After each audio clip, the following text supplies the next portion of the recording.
ऐतिहासिक अहमदनगर आणि आत्ताच्या अहिल्यानगर शहरात मोहरम उत्सवाला 500 वर्षाहून अधिक वर्षाची गौरवशाली परंपरा लाभली आहे.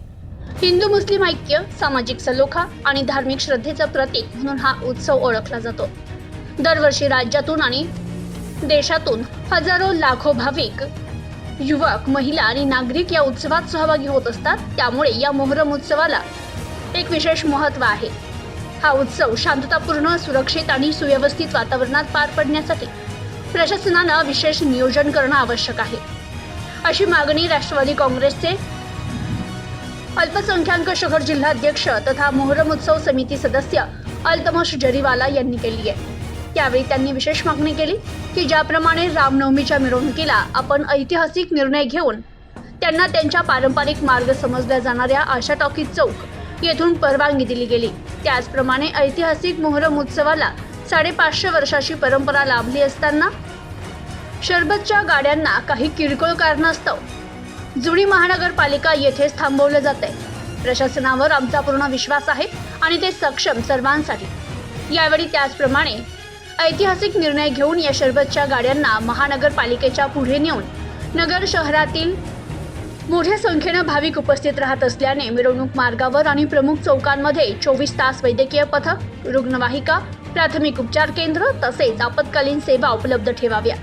महानगरपालिकेकडून किंवा प्रशासनाच्या वतीने ॲम्ब्युलन्स सोबत ठेवावे, ज्यामुळे कोणतीही दुर्घटना अथवा आरोग्यविषयक समस्या उद्भवल्यास त्यांना त्वरित उपचार मिळणं आवश्यक आहे. तर उत्सवाच्या दरम्यान मोहरमच्या 7, 8 आणि 9 तारखेला प्रमुख चौकातील सवारी रात्री 12 वाजता उठतात. याच सवारीसोबत पारंपरिक वाद्य आणि शिस्तबद्ध कार्यक्रम ही अनेक वर्षांपासून चालत आलेली परंपरा आहे. या परंपरेचा सन्मान राखत आवश्यक नियमांचं पालन करून पारंपरिक वाद्य रात्री वाजवण्यास परवानगी द्यावी. तसेच सायबर सेलने सोशल मीडियावर विशेष लक्ष ठेवून शांतता भंग करणाऱ्या घटकांना रोखावं. पोलीस प्रशासनाने अफवा पसरविणाऱ्यांवर तसेच धार्मिक भावना दुखावणाऱ्यांवर तात्काळ कठोर कारवाई करावी, अशी मागणी यावेळी करण्यात आली आहे. तसेच महानगरपालिकेने मिरवणूक मार्गाची दुरुस्ती तातडीनं पूर्ण करावी. शहरातील पिरसाळखुंट ते जुना कापड बाजार येथील रस्ता खोदून ठेवला असून ते काम सध्या बंद आहे. तरी मोहरम निमित्त महानगरपालिका प्रशासनाने तातडीनं या मिरवणुकीचा मार्ग पूर्ण करण्याची मागणी अल्तमश जरीवाला यांनी केली आहे. Bureau report, news today 24, Ahilyanagar.